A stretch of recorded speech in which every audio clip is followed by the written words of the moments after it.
We'll continue the problem. See, next step is selection of the oil. Third step, which type of oil we are going to calculate. For that, we are assuming operating temperature. Since we don't know in the question, they're not given the operating temperature. So we are going to assume the operating temperature T0 is equal to 65 degree Celsius. Now, from the figure 24.2b, based on the operating temperature and based upon the neta we'll get in the first step, we are going to calculate the type of the oil. Now if you see the figure 24.2b, so here we are having the type of the oil, that is SAE 10, 20, 30, 40, 50, 60 like that, and here we are having the absolute viscosity, and here we are having the operating temperature. Now we are having the operating temperature is equal to 65 degrees Celsius, something we are assume. So we are assume operating temperature is equal to 65 degree and neta is equal to 60. So if you refer that figure, so here we are somewhere we will get in between 60 to 70, we will get somewhere 65 we will get, and absolute viscosity we are having 60. And so we are having 60. So then if you go, then we will get the SAE 60, that is the type of the oil we will get, that is nothing but SAE 60. Now from the table 24.1, next we have to see the table number 24.1. So here we are having table number 24.1. Now see, for SAE 60, we are having number is equal to H. So this SAE type of 60 it is used for aeroplane oils. So the number is equal to H. So we will get the SAE 60 is H oil. And sure. Now whatever the oil we have selected, it is right or not. Now we are going to check. That is nothing but check for the oil. Now we are going to take bearing modulus S double dash calculated is equal to neta n dash by P. We know neta. We can calculate n dash, that is nothing but n divided by 60. We have taken P is equal to 2 into 10 to the power of 6. We will get bearing modulus. Calculated bearing modulus is equal to 100 into 10 to the power of minus 9. Now this calculated bearing modulus should be greater than the bearing modulus obtained from the first table. See, from first table we got bearing modulus is 48.4 into 10 to the power of 9. This bearing modulus is less than the calculated, hence thick film lubrication is possible and the selected oil is suitable. So in this way we are going to select, we are going to check whether the selected oil is suitable or not. So this is the third step. Next step is heat generated. So we are going to calculate how much amount of heat is generated by using the formula Hg is equal to mu PLV. That we can write it as mu W into V. So here we can calculate mu by using the formula, or we can calculate mu by using the figure. So now if you see the figure number 24.20, if you see the figure number 24.20, by using this figure we can calculate mu. See, if you go to figure number 24.20,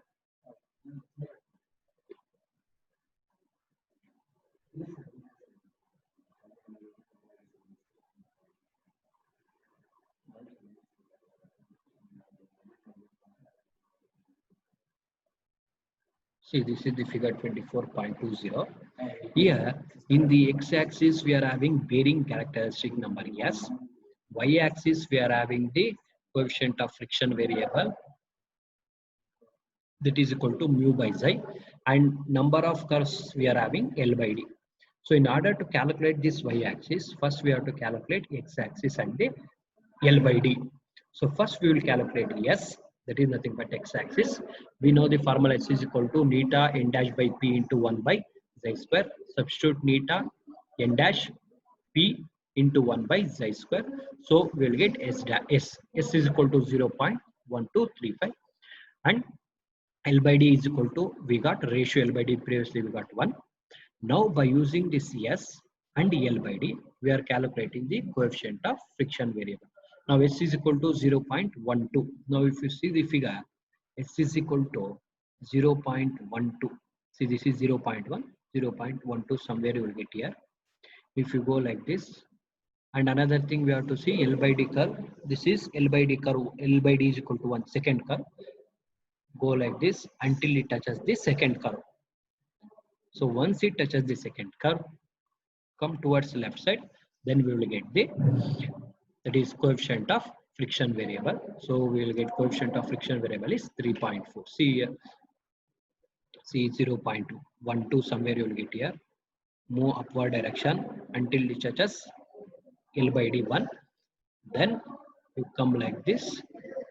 So somewhere you will get above 3, in between 3 to 4. Therefore, we are going to take, that is coefficient of friction variable is equal to 3.4. So that can be written as mu divided by xi is equal to 3.4. In the figure only we can write that is equal to mu divided by xi.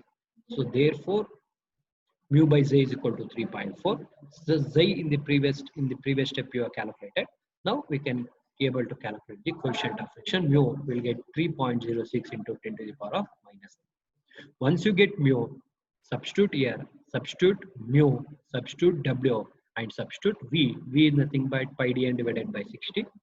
So therefore, we'll get the value of hg. And also here, xi is nothing but, since in the first step we got xi is equal to less than 0.001. We should not take this value. We are going to take less than this value. So that's why we are taken here xi is equal to 0.009. And should substitute everything, then we can able to calculate HG, heat generated. Next is heat dissipated. Next formula to calculate heat dissipated HD is equal to CA into TB minus TA.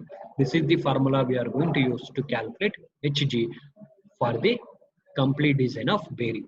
Now here C is equal to 11.36 into 10 to the power of minus 3 kilowatt per meter square Kelvin. Again, we are going to convert this into watt per meter square Kelvin. 10 to the power of minus 3, 10 to the power of 3 get cancelled. So we'll get 11.36 watt per meter square Kelvin. And A is equal to 25 dl. We know the value of D, we know the value of L. Substitute, then we'll get area 1 meter square. Again here, we don't know bearing temperature, we don't know ambient temperature. So in order to calculate that, we are going to assume the ambient temperature. To calculate bearing temperature, that is nothing but TB minus TA. We are assuming ambient temperature TA is equal to 25 degrees Celsius. And sure. Now once you get TA, use the formula TB minus TA is equal to T0 minus TA divided by 2. Now T0 is 65 operating temperature minus TA, just now we are assumed 25 divided by 2. We will get TB minus TA. Substitute everything here. C, substitute C, substitute area, and substitute TB minus TA. Then we will get the HT. Now see, the amount of heat generated is 5.512. The amount of heat dissipated is 227. Therefore, we require the amount of heat to be removed, Hg minus Hg. This amount of heat to be removed. Therefore, hence artificial cooling is required. So in this way, we are going to calculate heat generated and heat dissipated, and we have to check whether the artificial cooling is required or not. Next is minimum film thickness and its location. Next unknown we are going to calculate. Previously I told her how to calculate minimum film thickness. See, minimum film thickness is represented by H minimum. This H minimum, sure, we will get by using the formula. The formula to calculate H minimum is delta is equal to 2H minimum by C. So here C is nothing but diametrical clearance, that is equal to xi into D. Xi you know, D you know, you will calculate C. But again there is a two unknowns. One is delta, another one is H minimum. So now our aim is to calculate H minimum. To calculate H minimum, we are going to calculate delta. To calculate delta, we are going to refer the figure number 24.13a. If you see the figure number 24.13a,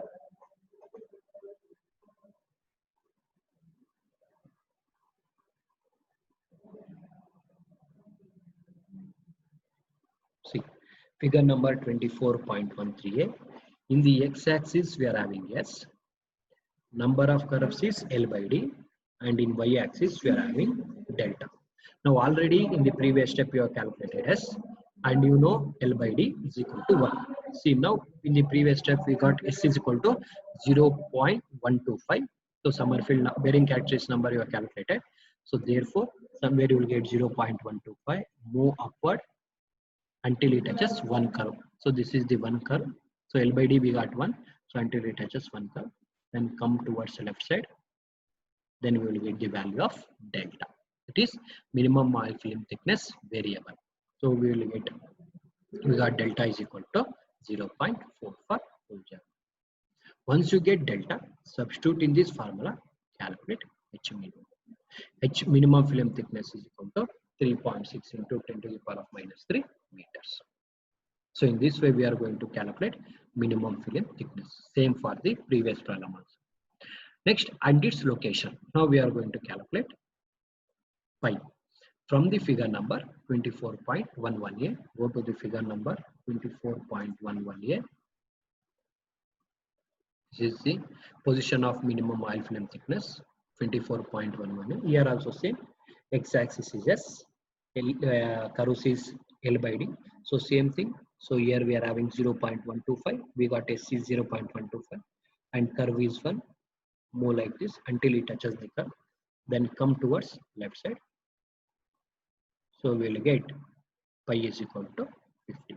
Position, that is location. So you can see here pi is equal to 50 or 50. And show position of minimum film thickness pi. So in this way, you can calculate minimum film thickness and its location. So to calculate minimum film thickness, we are going to refer this formula. In this formula, two unknowns, one is delta, another one is C. This delta can be calculated by using this figure, and then we can calculate H minimum. And its location is from the figure 24.11a based upon S and L by D. This is the fourth step. Sixth step, and the seventh step is oil flow rate and end leakage. This is the last step. So the formula to calculate oil flow rate is capital Q is equal to, this is the formula, capital Q is equal to lambda Q C square N dash L divided by 4 into psi. Here there are unknown, that is nothing but lambda Q. That is nothing but flow variable. This is the unknown. To calculate flow rate, the unknown is nothing but flow variable. This lambda Q can be calculated by using the figure number 24.37. Now if you move to the figure number 24.37, see figure number 24.37, here x-axis is S, and again number of curves is there, that is nothing but L by D. On the y-axis, we are having lambda Q. Now we know S is equal to 0.125. So I will select this is the curve as 0.125. I will move until it touches L by D1. So now it is touching here. Now if you come towards the left side, then we will get the lambda. See, we are getting lambda Q in between 4 and 5. So we got lambda Q is equal to 4 point. In between 4 and 5 we are getting. So we are going to see some here we will get. So here we will get, that is nothing but 4.3 lambda Q. Once you get lambda Q, substitute lambda Q, substitute C, N dash L, everything, then we will get, we can able to calculate the flow rate. Flow rate is over. Next we are going to calculate end leakage. The formula to calculate end leakage is represented by QS. And sure. Now here we are going to calculate QS. Now again to calculate end leakage QS, we are going to refer the figure number 24.39. If you go to the figure number 24.39, see 24.39, oil flow rate QS by Q versus bearing. Again in the y-axis we are having QS by Q, x-axis is S, and curve is L by D. Again same thing here, S is equal to 0.12. Here and this is the curve for L by D1. So move like this until it touches L by D1, then come towards the left side. Then we will in between 0.6 and 0.7. We can take 0.65. You should see there here they are taken 0.66 or 65. Therefore, so here you can see QS by Q is nothing but 0.66 or 65.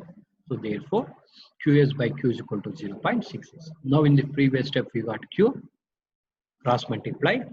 That is nothing but 2.5 into 10 to the power of minus 5 into 0.66. Then we can able to calculate the end leakage. So in this way, we are going to calculate oil flow rate and the end leakage Q and QS by using the figure 24.37 and by using the figure 24.3. And last step, power loss due to friction. The formula to calculate power loss in mu is equal to mu W V. Substitute mu, substitute W, substitute V, and we will get the power loss. First step.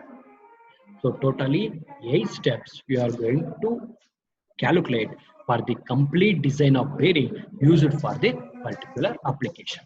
Now here we are designing the bearing used for the low speed steam engine. We are calculated the type of the oil, which type of oil we can use.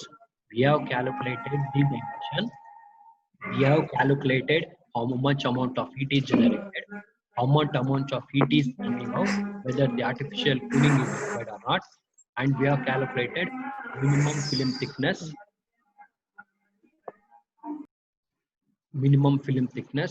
and oil flow rate if there is any end leakage or complete, and finally we have calculated the power. So this is complete design of bearing used for particular application for 15 marks. And sure, same procedure we are going for different application for next remaining 2 to 3 problems.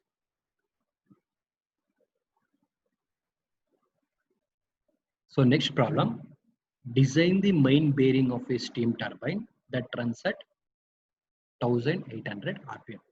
Now we are going to design a bearing which is used for steam turbines that is running at 1800 RPM. The load on the bearing is 2500 Newton. So type of the application they are given is steam turbine. Speed is equal to small n is equal to 1800. W is equal to 2500. Now first, based upon the application they have given, we have to note down all the parameters. Now we have to go to the table number 24.2. Now if you see the table number 24.2,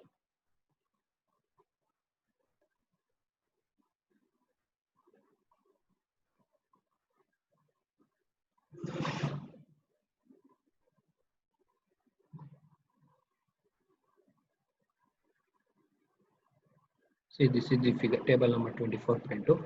Now here in the first step we have to see where there is steam engine. So in the question they have given application as steam turbine, use it for steam turbine. See where we will get steam turbine.